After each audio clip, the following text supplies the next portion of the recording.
webinar today. I appreciate your time and willingness to learn about this wealth-building strategy. My name is Veronica Saldivar.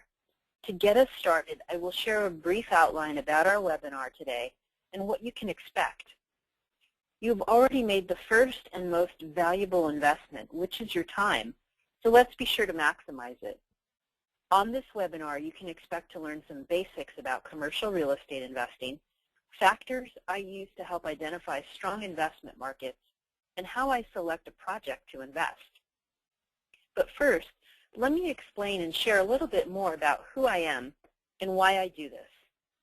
I grew up in Southern California and have lived here for most of my life. Aside from about 4 months I lived in Argentina and a year I spent at flight school in Arizona. At the age of 18 years old, I started flight training at John Wayne Airport. After my first flight, I knew what I wanted to be when I grew up. I was going to be an airline pilot. A few months after my 19th birthday, I had my pilot's license. I am often asked, does anyone else in your family fly? The answer is no. I just thought it would be a cool thing to try. While attending Cal State Fullerton, I worked as a teacher's aide. After I graduated, I went on to be an elementary school teacher and taught kindergarten and 3rd grade. It was a great fit for me. I loved teaching and had afternoons free to study and continue my flight training. Soon, I had completed my commercial pilot and certified flight instructor licenses. After 3 years as a teacher, it was time for me to pursue my dream to become an airline pilot. I resigned to become a full-time flight student or flight instructor at John Wayne Airport, and I absolutely loved it. It combined my two passions, teaching and flying. I had a smile on my face every morning as I drove to the airport. Soon, I had 1,500 hours of flight time.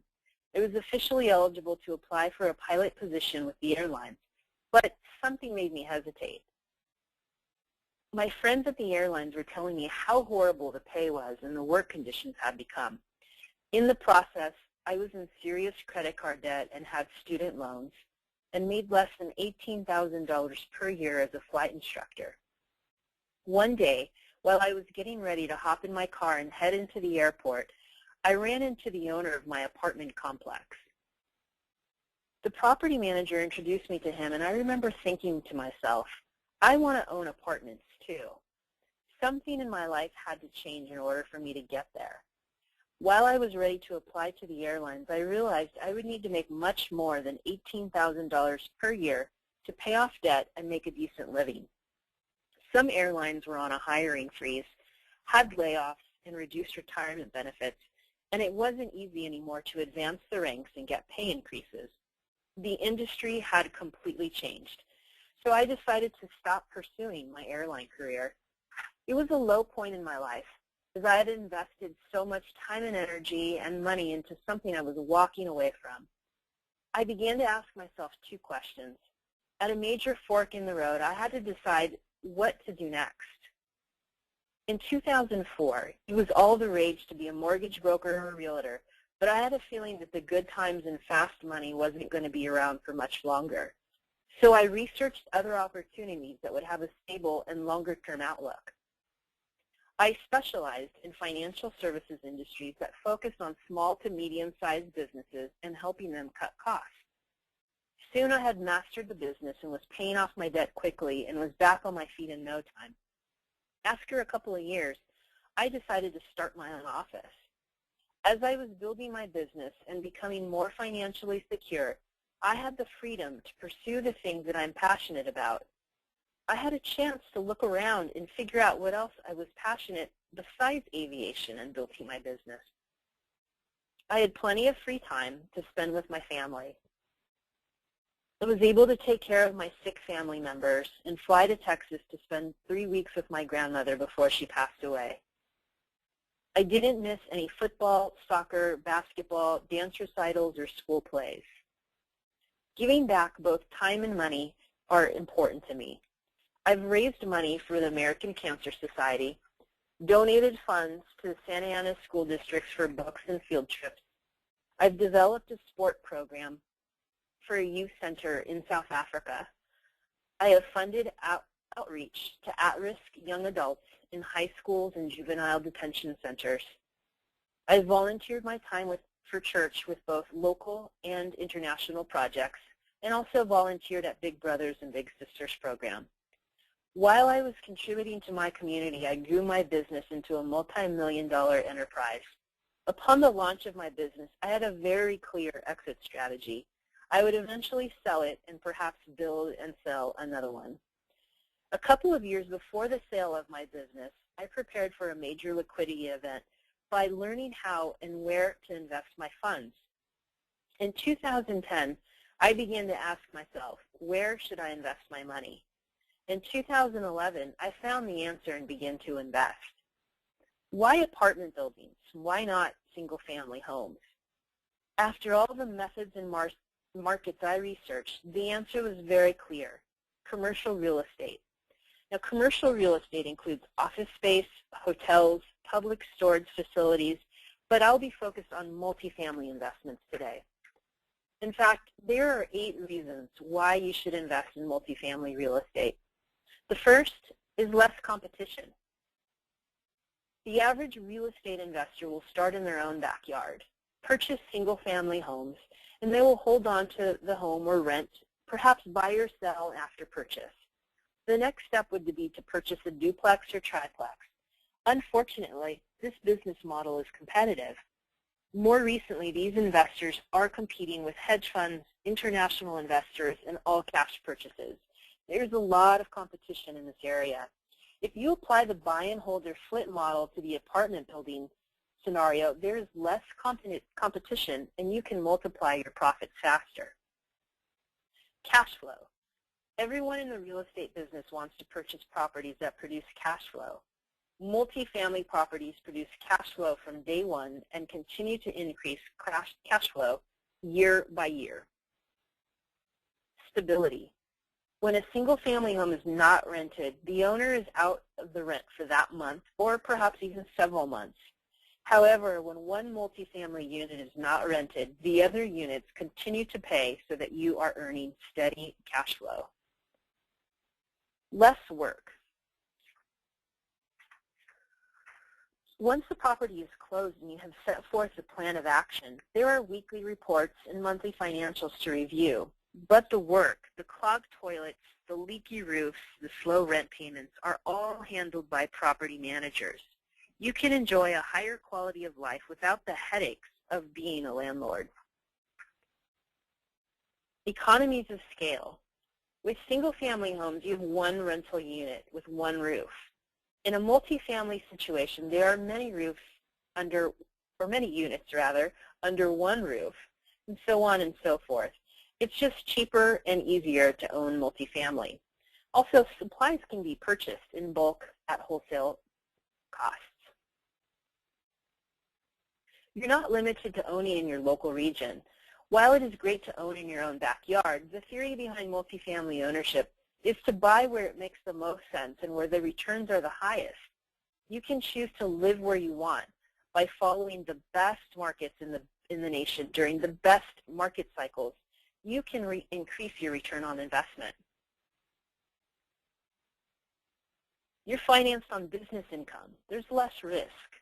Multifamily property acquisitions are based on income and performance of the property. Personal finances come into play only as a point of reference for the character or the purchaser or purchasing group. When buying multifamily real estate, the purchase is made on the actual performing numbers at the time of purchase. The last reason, and perhaps the most important factor, huge growth cycle. Market timing is ideal. It is a great time to invest. So why now? The U.S. marketplace is about to experience one of the largest growth cycles in multifamily recent history. The recent housing crisis and the overall economic downturn created a huge slowdown in the construction and development industries. This virtual standstill in construction and development industries has made it impossible to obtain financing. And likewise, these dramatic changes in the credit markets have made it much more difficult for many individuals to qualify for a mortgage. This lag in construction and tighter lending environment is expected to last for the next several years. Added to this equation is the growing U.S. population and the coming of age of the echo boomers. These are the kids of the baby boomers, which are estimated to number well over 80 million and are just beginning to graduate from college. Add that all together and you have a recipe for demand in rental housing without an adequate supply of inventory. So far together, we've identified the reasons why commercial multifamily is a strong investment platform, why the timing is right, and now let's take a look at where I invest. I look for emerging markets. In simple terms, we search the entire nation and study many factors. One of the most important factors is job growth. In fact, it is a fair statement to say we follow the jobs. Where are the areas of job growth now? North Carolina, South Carolina, Georgia, Utah, and Texas. These are all examples of emerging markets where it is likely to find investment properties. Multifamily units operated in emerging markets tend to have higher occupancy rates because emerging markets tend to have more jobs being created. And where the jobs go, and people need a place to live.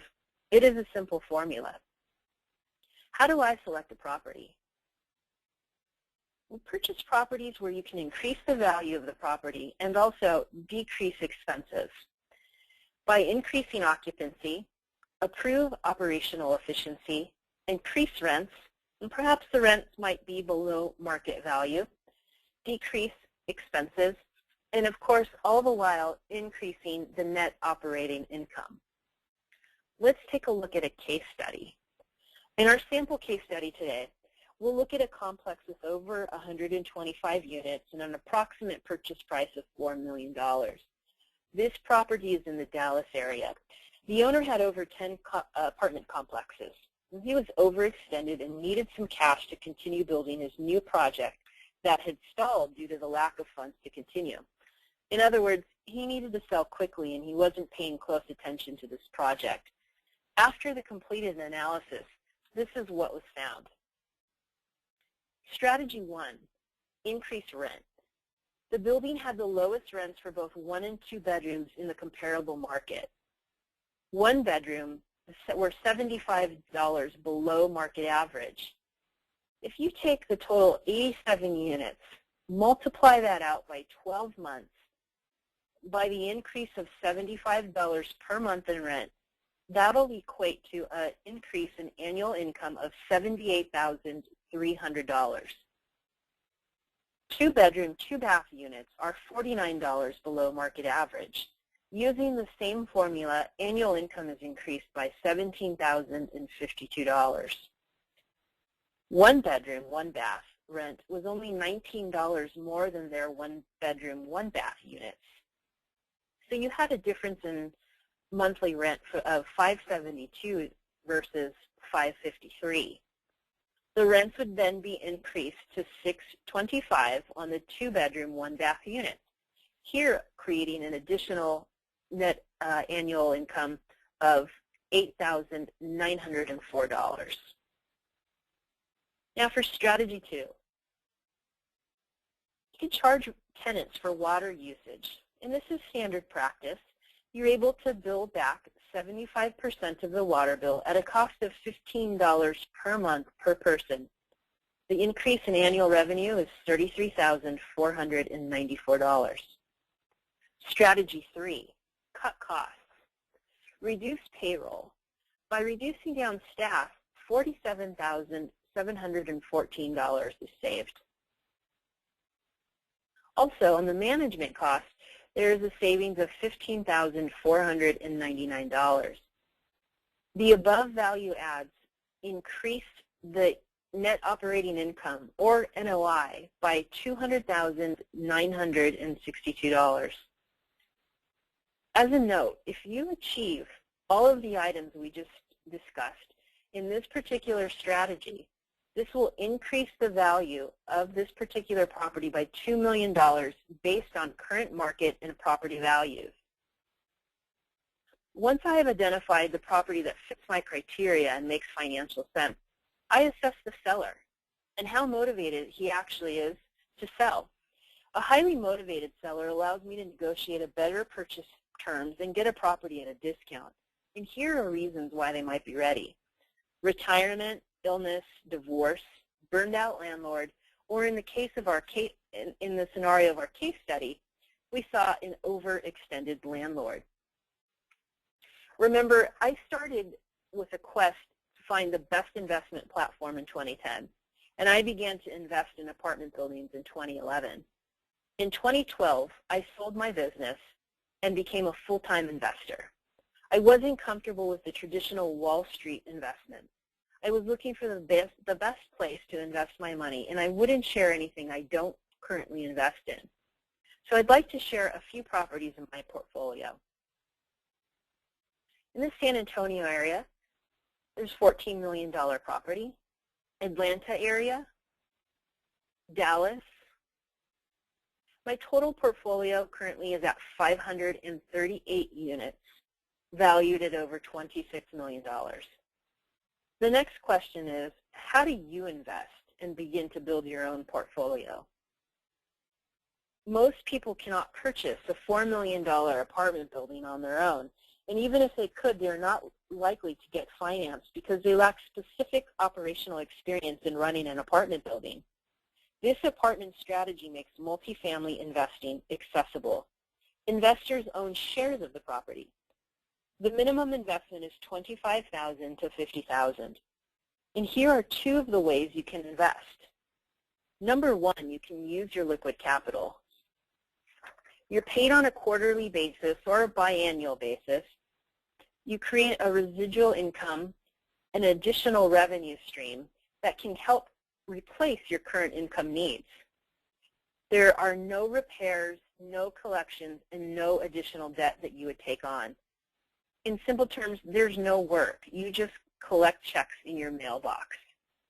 You can also use your retirement account. And unfortunately, we experienced a challenge with the recording of Karen Hall's presentation. But at this point, you can also connect with her directly, or I can also connect you with her. In closing, thank you for taking the time to increase your financial and investment literacy. So what are your next steps?